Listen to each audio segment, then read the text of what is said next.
Welcome to Dove and Dragon Radio. I'm your host, M.L.Ruscsak. Today's show is brought to you by Red Carpet Rocks and the Kenneth J. Lane Collection. Today's author is Linwood Jackson, if I can talk today. Welcome. Thank you. Thank you all for having me. Of course, I love talking to authors, and you have several books out. So which was your first? Perfecting Reforming Personal Religion. Very first, 2017, 2018. And what led you to write it? It was the need for self-knowledge and knowledge of love. Self-knowledge on love, I'll just put it that way. So, recognizing that there's some sort of innate lacking that I saw in other people and also within myself in a very major way. And that lacking had to do with a very high and intricate knowledge of love.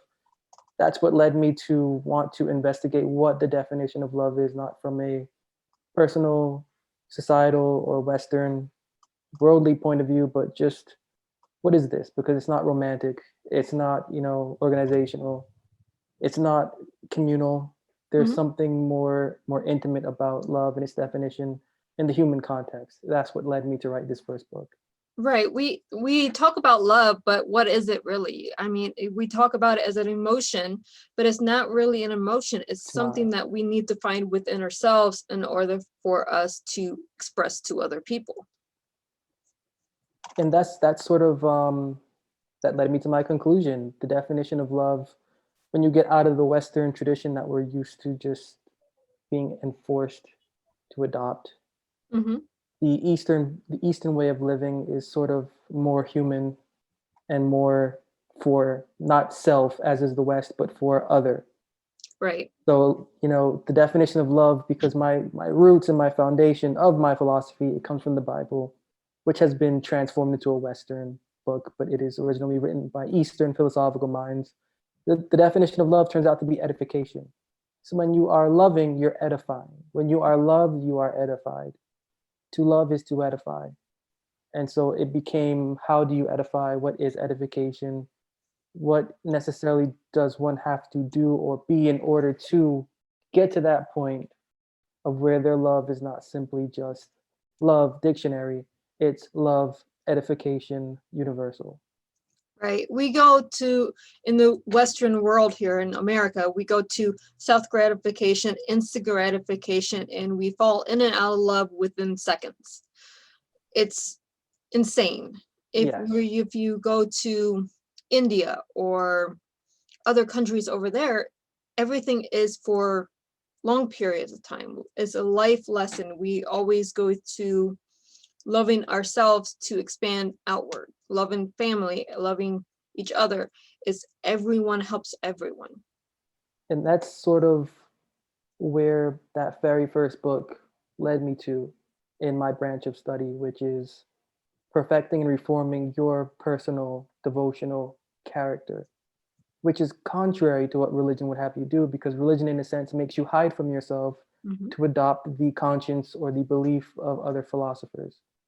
So what the Bible teaches is actually to get away from religion, slowly, patiently, abstinence from the mind that is within the religious world, which is self-centered, which is you must do something to please the divine I, or you must, in a sense, believe you are that divine I, which both are fallacies leading us into that false sense of love. Right. Which you brought up earlier or just now. On the flip side of that is when you can get away from that, when you can exercise abstinence from those contexts, you can then create your own context. And the creation of your own context for you to live by a devotional means that is comfortable to your character and that's not put on you by another character, that's where you move from edification to now defining liberty. And so now you have liberty to edify and to be edified according to your human being. And that's what this first book is about. And that's really what, all of my books touch on. Well, all of your books touch on, and you have your unique writing style for your books. And when you go to a unique writing style, so it's not modernized, or it's not point A or point B, you're doing it yourself. You're telling the stories as you see it. Now you're teaching people. Now you're trying to open their minds to something different from what we've been taught in the Western society. Which is it's interesting and it's enlightening, Mhm. because I can tell, I debated with myself whether or not I should even put my findings out there publicly. But the more that I realized that I was benefiting from what I was learning, and that I was learning that I am not right in my heart or in my mind, and in the experience that I've gone through for the past 21 years, because 21, 22, that's when I really started digging into the Bible. Mhm. It's so like, if I'm feeling this way, and if I'm really learning about this other wave, this other frequency of being, and it's not meshing with who I know I am within, and yet there's a mind within this human that conflicts with the mind that is, within the inner part of that human. So there's two conflicting minds. And if I'm going through this conflict, and if I'm learning ways of alleviation, then there are others on this planet going through very worse things than me. Mhm. So I just decided to, put my experiences down and put my findings down and make them more open. And it's been beneficial, because the relief that I'm finding is that this Western type of traditional living that we're used to, the European landscape of life, it's wearing us down. And the point of view from the Eastern philosophical mind of being, which exists, it exists. You can go to Hinduism, you can go to Buddhism, Mhm. but this necessarily, what the Bible is teaching, doesn't make you a Buddha. It doesn't make you a one who is liberated for self, by self, through self. The whole point of that liberation is for you to understand that you are a human being, yes, but that as a human being, you are connected to a creator. You are a creation. You did not create yourself. When Right. you can know that you are a creation, then that's when the aspect of edification reaches another level, and then you can treat others as if they are creations, inspiring them to know that they are creations. Exactly. We have to look. I have a degree in religious studies, so I have studied all religions. And I have my own personal beliefs in religion, because what you're taught in the Western world or taught in one set religion may not be what you think once you go through all the religions. Yeah. So you're told that, you can't teach this to other people. You don't want to enlighten people to what you think, because it's wrong. It's automatically wrong. And it's not that it's wrong, it's another way of thinking or approaching in order to love other people. And that's the block. That's the block, when you, because that's literally how religion is designed. It's designed for a purpose to keep you entrenched Mhm. and put up with your own self. So you and that philosophy, you have to remain in that paradigm.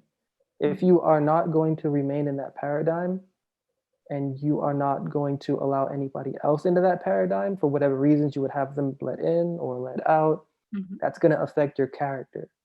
And that's the root issue, is character. Religion makes you believe that you are it. And no matter what the religious belief is, no matter what the whatever the cause or whatever is, at the end of the religion it should be human. And at the beginning of the religion it should be mind. If mind at the beginning cannot meet human at the end, what's in between is going to turn the human being into something very irrational and something very discontent, which is what a majority say about people that are so self-centered into religion, is that they're the worst people on earth. And I'm sorry.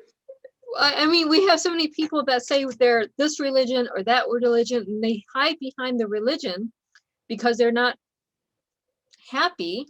So they turn on other people, and they cause so much discontent and so much war. because they're not happy with whatever they're thinking the religion is. And so that's the issue. The issue isn't religion at all. The issue, religion is like, religion is like milk. Do you like milk or not? Mhm. No matter what, milk is going to be milk. Religion is always going to be religion. Mhm. The issue is your preference. The issue is you. And so religion is a branch that, we have to realize that we're not it. Basketball is a branch, sports is a branch, cooking is a branch, dance is a branch. All of these are branches. And, some of them, the more you speak to the people that are in them, they take on the fact that they are that branch, and they can be so not healthy to be around. Yeah, they become toxic. Yes. Instead of being a bystander on the branch, you become the Yes. branch, and now you have to force your ideologies onto other people and tell them all their ideologies are wrong. Well, it's not wrong. We're on the branch. We're not part of the branch because we're not trying to be the word of the tree. We are trying to be part of the tree. And the really secret, scary part is that neither the tree nor the branch exists. Mhm. That's the scary part. Yeah. And that's it really what I dig into, because what the Bible teaches. And the way that the Bible gets that across is it uses the illustration of the crucifixion, which is made popular by Western religious tradition, but it's taken out of context. The correct way to understand that, from way the Bible teaches it, is that that body that's crucified doesn't represent a man, doesn't represent a human being. It's a figurative illustration that has been drawn on from, as it says repeatedly, the ministers who foresaw, or they call them prophets, what should take place then. So the first apostles rationalized what was taking place, not literally, but figuratively.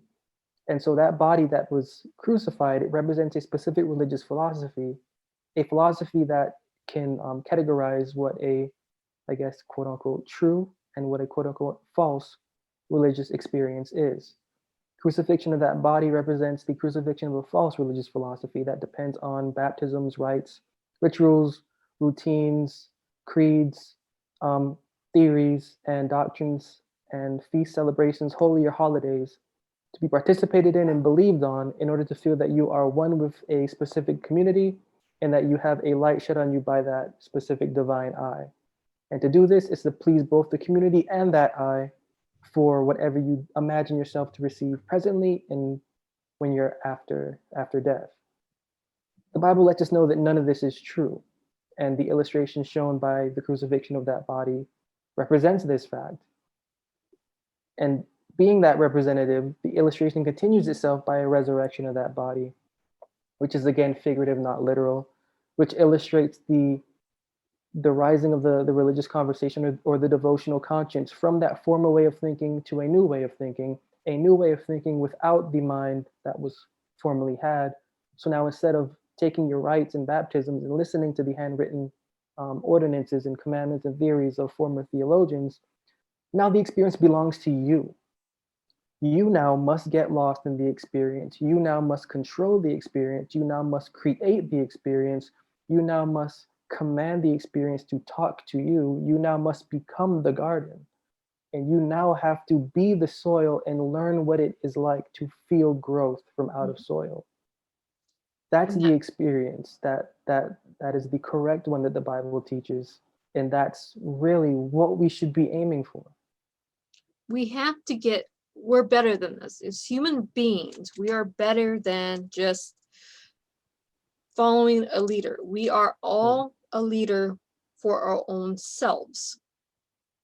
We cannot blindly listen to one person and think this person has all the answers. I have to follow them. If you don't believe in this one person, I have to do you harm because you don't believe in set A, B, or C. Well, that's not what we need to teach. We need to teach acceptance, but we need to teach that one, if we're going out to do harm to someone else, we're not in the right soil, on the right branch, on the right road, whatever metaphor you want to use. We have to grow as humans, as a society. And that's where my most recent book, Justification, comes in, because I wanted to attack this term specifically just because it's taken out of context, Hmm. and because the illustration that's used by the Western rendering of what is within the Bible takes that phrase to be just as if one has never sinned. Hmm. So it's sort of playing off of the mythology that the Christian religion kind of gets into and feeds the audience or its adherent, as opposed to what the Bible teaches. And the Bible actually teaches a very real reality that the definition of sin, the definition of justification, the definition of knowledge, all of this I include into this book because of feedback and comments and emails and messages I've been getting from the message I put out of, what is the Bible saying about this. And just as you're saying, everything that you're saying has to do absolutely with us taking a personal knowledge of what we expect devotionally. There's an expectation that's given to us from birth. There's an expectation that religion holds to it of an experience that we should be having or an experience that we should believe is emerging. But aside from all of that, that's good. Let that be for who it will be. But within each and every single one of us, there is an emerging vision of a person that we all see. And when you get so seeped into who you imagine yourself to be and not to be, that emerging person will continue to haunt and continue to nag until it's present. Hmm. And so, a specific, point of knowledge and understanding who you are, and through your devotional experience, to give birth to that emerging devotional character, to that emerging personal mind, that's what matters. Right. How many of us as children were taken to churches and we walked away from the church growing up because it wasn't resonating within ourselves, or what we're being taught by our parents, by our whoever's leading the church, depending on which religion you're talking about. It's being said or done in a way that says, oh no, you can't grow up to be a free thinker. You can't be this. You can't be this. This is a sin. This is not a sin. No, it has to go to a personal belief. We cannot force our beliefs onto someone else.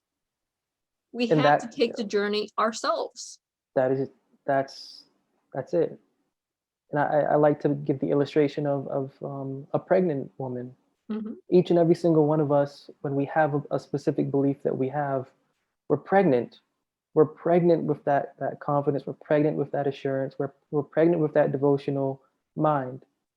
But it just so happens that depending on what institution we go into, depending on the level of fear we have, depending on us not wanting to discover that journey, we remain pregnant until we die. Like Hmm. literally.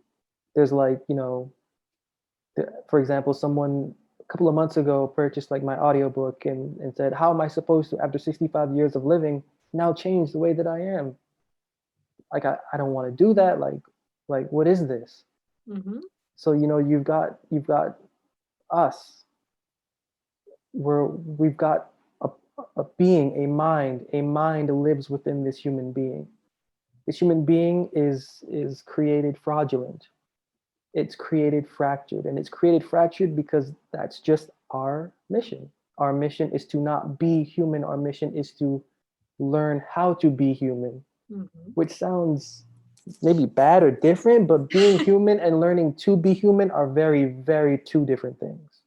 It's not two different things. It's changing your mindset from how we're taught Yes. to where we need to ascend to be. And what is innately, there is no innate instruction within us. The only instruction that is within us is what we think is right, Hmm. which in a sense, unless you go through experience, you realize that everything that you think you do is not okay. And unless you can be so close to somebody and that you can have their vibe react off of what you do, you can maybe, if you have a mind, realize that what you're doing is not okay based on the effects on another's thoughts and feelings. So we're created with no instruction within this human being But within this human being is a mind born for instructing that human being.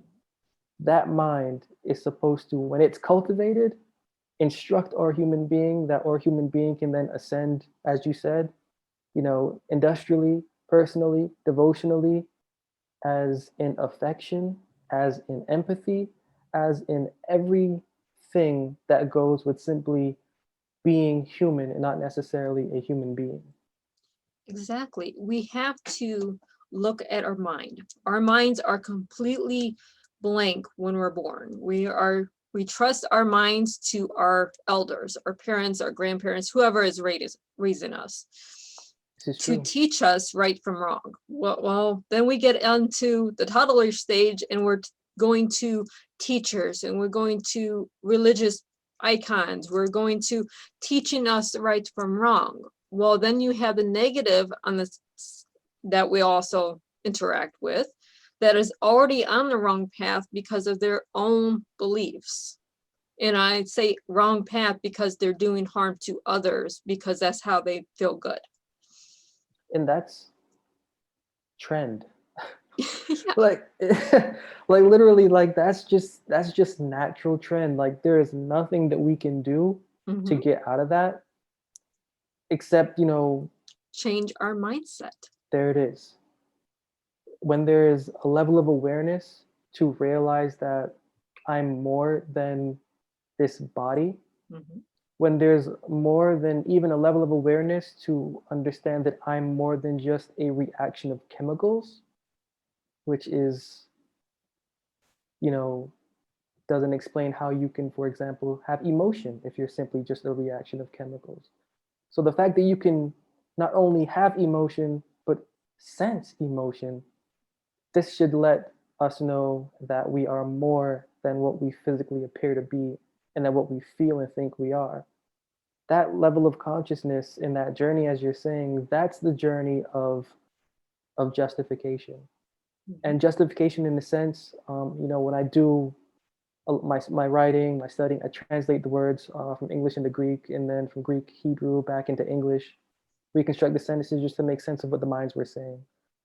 The definition of justification is a clearing of your mind devotionally. The issue within the Bible is the definition of sin, but the definition of sin within the Bible is not secular, as we would see the sin is, or as the Christian religion would have us believe sin is secular. The definition of sin within the Bible has everything to do with devotional error. Whatever is devotionally erroneous with us having a very intimate experience and fellowship with our Creator and with the science of that Creator and with our understanding that science to demonstrate it and to have it become us, that is the definition of sin. And so, with that definition and with that experience, the transformation of mind is just a cycle and a recycle of learning and of unlearning. And it comes down to a willingness to persevere through seeing yourself as fraudulent first and seeing the people around you who you have had faith in and who you still continue to have faith in, despite you understanding that what they believe may be false and that what they have taught you is false, coming to a realization that you have to move on from them and from that and that you have to, as I mentioned earlier, create. Our lens is created. Each and every single one of us have a world that we see that is individually dependent on our existence. What you see through your lens, that's not my existence. What I see through my lens, what everyone sees through their lens, it's literally not our existence. Everyone's perception is their reality. And that's the beauty, but that's also the problem. Mhm. Because it's a problem when our reality is dictated by uncultured or uncultivated thoughts and feelings. So that reality changes if my human condition is not nurtured by an intelligence that is benevolent, that is empathic, that is kind towards myself and towards another, and kind towards myself in the sense of edifying and edifying towards another. That reality is a completely different reality from that lens that is uncultured. The cultured lens, That's that experience where, I'm not okay. And I'm not only going to accept that I'm not okay, I'm going to learn why I'm not okay, how I got this way, and what principles I can apply to be okay. And I also need to understand that my okayness hasn't really resulted from that much physicality, but a lot of mental and inward disturbance. So that should let me know that my experience and what I'm feeling is connected to an experience that is not physical, that is entirely mental also. And so if I can connect to that mentality beyond my sense and my sphere, and if I can connect to that mind, and if I can know that mind's, science from my well-being, if I can practice that, that's how that change and shift in the you scope of things happens. That is perfectly legit. I mean, we all look at, we talk about a lens. We all see the lens. We all see through the lens, and that's our reality. Well, now we're taking our reality and taking it to the digital, Yep. and taking our reality through the lens, looking at it through a camera lens now, and going, this is correct. This information that I'm sharing is 100% correct. Well, we don't see the 10 seconds before that or the 2 minutes before that. We see through that person's reality in that moment. We don't see the reality from before that. And we listen to one voice and we automatically go to, this is wrong, so I have to cause harm to someone else because whatever I'm saying is now wrong.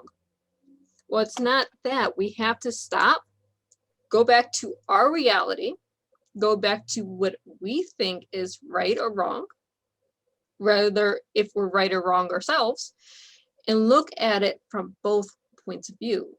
Then we have to ascend to a proper reality that can coexist with everyone without doing harm. Man, that's just the highest form of intelligence that I believe exists is benevolence. And I want to say empathy, but I want to separate benevolence from empathy. When I say benevolence, I'm coming at it from the definition of you being kind, not in feeling and not physically, but in mentality and also in the inward person. So everything that you just said to me is the highest form of intelligence that we should aim to, and that I am still studying to, and that I write about so that everyone who reads something from me can know a piece of something that they can apply to for Right. that purpose. We Because have to ascend. We cannot yes, stay in this mentality that we all know the same thing. Well, we don't. We have to ascend to a greater knowledge. We have to ascend to a greater understanding, empathy. We have to ascend to help and love others. and the way that you frame that is just was perfect, because so often we believe, I know that I believe when I first put my material out there that it was going to be, thought of because it was knowledge that other people could take as information and decode and do this and do that. But that's really not the response that is there, because when you put knowledge out there that challenges already believed and philosophical knowledge, quote unquote accredited information, that actually gets people away from other knowledge. But what I found is that the ability, as you just said it, the ability to take who you envision yourself to be and who you envision yourself to emerge as through your experience, and can link and connect with another's emerging vision of themselves, and can commune from that aspect of a future developing self and a future developing devotional character that is shared, having the same goals. That's how the spirit of edification can take place. That's how knowledge is no longer knowledge. That's how understanding becomes refinement. That's how edification can then transcend the ladders of human kindness and of humanity to get to the point of benevolence, going past empathy right straight to I would even say benevolent empathy, so where there's a combined work of us taking care of another's mind while also taking care of the feelings that they're going through in their experience with what they have been cultivating and with what they are trying to unlearn. And in the sense, having the same experience within us from what they're sharing. And what you just said is just perfect because that's just the way it should be. It should be the way of we are communing not because I know something more than you. Mhm. You are loving me and respecting me not because you think I know something more than you, because we have this same shared vision of wholeness as human and as devotional creatures. That is what allows us to then hear one another and to take in that dialogue and to adjust our lifestyle, whether it's positive or negative, Mhm. to what we're hearing. And that's that shift that you mentioned earlier. And you just said it perfectly. Oh, thank you. But we are almost out of time, believe it or not. Ah. Yeah, 30 minutes goes by quickly. Where can our viewers and our listeners find you and your books? Can find me on YouTube or just Google me. Linwood Jackson Jr. Linwood Jackson Jr. Just Google me. I'll pop up with everything, or you can go to my website, linwoodjacksonjr.com. Everything about me and about my books, about everything, it's there. And you could see videos, you can read book descriptions. My books take you right to Amazon. If you have any inquiries, my email is right there. I receive messages and I respond happily and gladly. So, Oh, yeah. Authors love responding to our readers because this is how we grow and how we ascend. Because if you guys don't respond to us, we don't know what to write next. We don't know what steps to go next, what we need to work on, what we need to grow ourselves. So we it's always respond to true. you. Very true. So true. So many of my, even the books I publish, there's books that I want to publish, but then I Mhm. don't publish it just because of so many comments that I have of a specific subject. So it's like, I want to publish this, but I'm getting feedback that this is more necessary than what I want to publish. So Mhm. I'm going to publish this. Well, sometimes we publish 2 or 3 books at the same time because we It's get very true. so much feedback going on that Very true. we can't stagger. We need to put mass overload into society to help others. It's very true. And I've done that. It's very, you're not even lying. You're really not even lying right now. It's very true. Well, coming from an author to another author, I kind of get it. So, but thank you so much for being on the show today. Thank you for having me. And for our viewers and our listeners, happy reading.